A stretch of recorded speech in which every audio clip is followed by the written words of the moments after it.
Ladies and gentlemen, welcome back to the channel and welcome to a fresh week on the channel, a week in which Celtic actually started off second in the table. We find ourselves chasing for a change, but amongst all of that and the conversation that goes alongside it, we have another Europa League fixture midweek as well, so quite a big one for Celtic. We've got a lot to cover today.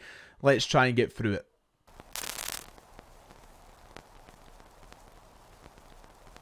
If you haven't already, please make sure to go down below, hit like, hit subscribe. It would be much appreciated. We are this close from 53,000 subscribers, so let's try and pass that landmark soon. We're going to start off today recapping the weekend and talking about the kind of narrative and discussions that have came out following the game against Hibs and how Celtic move forward.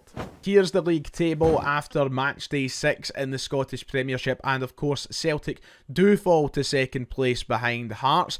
They keep up the remarkable start to the season with a win at the weekend, which means they are 2 points clear of Celtic, as we of course have drawn one more game, the most recent example being the game against Hibs at Celtic Park on Saturday. One of those games that was frustrating for many. I think some people have been slightly more positive about it than others, including myself. I thought it was one of those games that any other week you probably score 3 or 4 goals.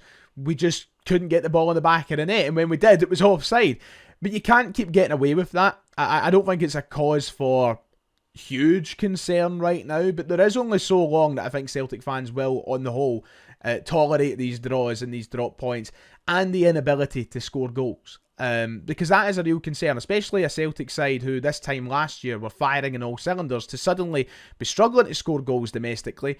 Yeah, you've got to ask questions. And I think there's different circumstances for that, a lot of mitigating factors that have contributed to Celtic slowing down and scoring goals. But ultimately, when you're at home, those games are your bread and butter. You should be scoring goals. And we're not quite doing that right now. So there is concerns to be had. I don't think it's the end of the world quite yet, but we need to see improvement soon. Especially when you've got, Braga coming midweek. You don't want them coming to Celtic Park thinking that they have an easy run of it, that we aren't going to score many. We want teams to be looking at us scoring 4, 5, 6 goals every week at Celtic Park, so there's a bit of a fear factor surrounding us. That isn't there right now. And of course now, we find ourselves in second place. So I think one of the big narratives coming out of the weekend is how long can Hearts keep that up, and how long will Celtic actually need to chase Hearts? I think this weekend for them will be a big test to see how far they can keep it going, and the big question is, can they maintain it longer than what Aberdeen did this time last year? Because when they suffered their first big blow, it all went to shit very quickly, in lack of a better phrase. So it's going to be interesting. I think we'll be just fine, but we really need to start scoring goals soon. I understand people's concerns. So just for a bit of context, Celtic have only scored 8 goals in the league so far, and that is pretty poor. 6 games in, 8 goals scored. It's not very emphatic, and it's not very, like this Celtic team, or the Celtic team we've known in recent years, where they've been firing in all cylinders. In fact, this time last year, match day 6, Celtic had scored 20 goals in the Scottish Premiership. 20 goals in 6 games, and we don't look anything near up to that. But this all comes back to what I seen at the weekend. The weekend is a game in which Celtic very easily could have scored a good few. And I think it was one of those games that if we scored one, I think they would have started to fall for us. But you can't rely on that. And the proof is in the pudding with how Saturday went. You can't rely on scoring one and then for the rest to fall. But, you look at the difference, and it all comes back to the amount of goals we've lost in this team. Like, we tried at the weekend. I actually think performance-wise, it was probably one of Celtic's better performances so far this season. I thought we played really well. We had the majority of the ball, 77% I think, or something like that to be precise. And we were creating chances. We just couldn't bury them. And when you take Kyogo, Nicholas Kuhn out of the side, when you then take Jota out of the side through injury, when you consider that Dyson Maeda is nowhere near his best as well, that's so many goals to replace. Like, Kuhn and Maeda, by January last year, before Kyogo left the club, must have had, I've not double checked this, but they must have had at least 30 goal contributions between them, if not maybe 40 goal contributions between them. And this isn't me trying to stick the boot in anybody here, because I'm rallying behind all of our new signings, and I'm really happy with what I've seen of the 2 guys that I'm going to talk about in particular here. But just for context, by January, say they had 30 goal contributions between them, Kuhn and Kyogo. Last season, in all competitions, Kelechi Iheanacho and Sebastian Tenetke had 9 goals between the two of them. 9. So, when you suddenly lose that many goals, that many assists, and then expect players who aren't emphatically scoring goals or creating goals to come in and do the job for you, then what do you expect? And that's not me saying that they aren't good enough, because I think we've had very positive starts from both Taneke and Kelechi Iheanacho. But when they're two of your front three, sometimes you go, well, it's not much of a surprise, is it? They should be playing better. We should be scoring goals. And I think the manager should be getting better out of them as well, considering the team that we have around them. But I don't think it takes a rocket scientist to figure out why we aren't scoring at the minute. We really have a number of reasons adding to it, but a big part of that has been the poor recruitment in the forward areas. To go from 20 goals to 8 goals in the league alone, by the way, is a monumental drop-off. And I think I read something on Twitter yesterday about how at this stage of the season in all competitions we had something like 37 goals, and this time this year, where we are right now, we have only something like 17. That's almost losing 20 goals. That's bad. And even with a lack of good recruitment, that's still an alarming amount of goals to lose. Granted, last year we started the season really, really well, but you can only use... What I'm trying to say is, recruitment's been poor, but we can only use it for a while. And at a point, you need to start questioning why we're not actually scoring in the park. There has been a lot of dysfunction at the club. Doesn't help. I think we've got so many different reasons for this. The fact that your star player is disappointed he never got a move and is still here probably adds to it. We're in a pretty bad way, and I'm hoping by January we pick that up, because I want us to at least move into the January window knowing what we need, but happy with what we've got. And I still think there's plenty of time to make that happen. I know it's a bit late, but here is the manager's comments after the game on Saturday. He said, in terms of performance, the players have done really, really well. If you look at all the metrics of the game, created big chances, moved the ball really well, and our only downside was that killer touch in the box. I can't be displeased with the performance. You always want to win, and you want to win well. And if we get one of those opportunities in the first half, it opens the game up. We couldn't quite make the finishing touch. Why? Well, it's a bit of everything. It's technique, it's a bit of luck, it's really good goalkeeping, defenders making block. But what's important is that I've been hearing 0-0s before, and some of them, some of the ones we've had this season, we haven't been creative. I thought we were creative in some really good areas, but just missed the opportunities. So I find it hard to disagree with him in this situation. I know everybody knows that I'm kind of last to criticise Brendan Rodgers, and I'll hold my hands up to that. But if you're asking for my honest opinion, it kind of sums up how I left the stadium on Saturday. It is just one of those days where it didn't go our way. Keeper made great saves, goals were ruled off for offside. Could have been very, very different. The only issue is that needs to change, and I think it will, with match sharpness and with consistency. Hopefully that's something that changes. Kelechi Iheanacho, for example, looks like somebody who's going to be hungry for a lot of goals this year. If he can get into the swing of things, they'll start falling for him. And right now they're just not there yet, because he's just back into playing regular football. So yeah, a long way to go for Celtic. A lot to happen. On the park we need improvement, and of course we're still waiting for improvement off the park too. The Celtic fans still await a reply from the Celtic board. That follows a 12-minute silent protest at Celtic Park on Saturday, and banners which were displayed during the game that said, "Your silence is deafening," and that's what it is. It's still silence from the Celtic board. No response to anything that we've requested of them. And we've seen obviously the first example of protest within Celtic Park, which was met with mixed replies. I think that we all know that. There's no point in painting anything for what it is or isn't. It's one that will please some folk, displease others. And this is the kind of thing that obviously the Celtic board now have the power to stop.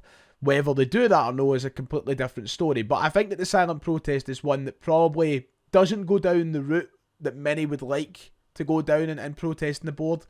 But it's one of the first step of hopefully many to try and push for something. Now, look, McCowan actually spoke in the media on Saturday about the silent protest and how it affected the players. So we're going to have a look over his comments now. But what I will say is, through that 12 minutes in the park on Saturday, we actually looked pretty good. In fact, when we started singing, I thought we looked a little less good for 5 or so minutes. So maybe the key is just to be quiet. Now, Luke McCowan did say that the experience was strange at Celtic Park on Saturday. However, his focus and the team's focus remains fully on the pitch. And he said that's the main thing that we can contribute to. We need to focus on ourselves. And if the fans are doing whatever, that's on them. That's not in our control. The only thing we can control is the stuff on the pitch. But the first 12 minutes were a little bit strange. He went on to say that fans will express themselves. They're going to express themselves. It's what fans do. And it won't matter if they're expressing themselves against us or the board or whatever it may be, because our full focus is on the pitch and with the team. So he said it doesn't matter if there's silence, doesn't matter if they're singing. The players should be locked in on what's happening between the lines. And that's what I was trying to maybe convey on Saturday pre-game when I done my live stream, that, you know, we can make out silence or non-silence to be this big thing, but at the end of the day, the players have a job, they're paid to do a job, and they should be able to do it no matter what the circumstances are surrounding them on the pitch. I think Luke McCowan is basically trying to reiterate that point. Of course, he's a lifelong Celtic fan, and I think him more than most players on that team will fully understand what we're getting at and fully understand why we're protesting. But yeah, listen, if the players remain focused, it shouldn't affect them, and I'm hoping that's what we can achieve as a support. But still deafening silence from the board. I think ultimately, no matter if a specific type of protest pleases you or you're against it, ultimately these are the sorts of comments that you're kind of aiming for in protesting. You would like to hope that the Celtic board see one of their players coming out and saying, oh, that's strange, and maybe they address it. Now, for years they haven't bothered, and I don't even think that Saturday's protest will do that. And I really don't, because I know that it's going to be a long, long process. But you'd like to think that eventually, you know, the more players have to say, like, that's strange, shouldn't be strange, players shouldn't be saying that, you'd like to think that's when they'll act. But it's all about patience, it's all about perseverance, it's all about seeing what happens next. Of course, we know that there's a planned silent protest for the game on Thursday as well, so we'll see how that goes. But, yeah, still waiting on a reply. So just to finish off today's video, let's preview Thursday very, very quickly. Just a short preview, of course. We'll be going more in depth throughout the week ahead of the game on the Celtic the Thunder podcast as well tomorrow night. So there'll be plenty of match previewing. However, Braga, our opponents for Thursday, they aren't in a great place right now, and they're probably in a worse place than what we think we are at the minute, especially on the pitch, because it's gone from bad to worse for them. In fact, fans were basically asking for the manager to go at full time over the weekend. They're in a Russell Martin type situation. Spanish manager Russell Martino. They want him gone. That was the signs at Braga. They were waving white handkerchiefs to get him to walk, but he's refusing to go. He thinks they can turn that round. However, they're in a bad position right now, and Celtic need to capitalise on that. Braga haven't won a domestic game since the 17th of August, and that has saw them slip to 7th in the league table. Fans are not happy. The performances haven't been good, and it's a little bit of a crisis over there. And it's weird because they beat Feyenoord last week in their opening Europa League game. I think Celtic fans took notice of that and saw that Braga wouldn't be any sort of pushover, but it's not going well. And the loss at the weekend to Nacional, at home by the way, only adds to their problems. They haven't played any of the big hitters yet either. They haven't played a Porto, they haven't played a Benfica, Sporting Lisbon. They've been losing games to lesser sides, the likes of Gil Vicente, the likes of Nacional. They've been really, really poor, and they want the manager gone, it seems. So these are the sort of situations I always feel nervous about walking into, because I feel like Celtic typically don't take advantage of them. And it doesn't help that, of course, we're not in the greatest place right now.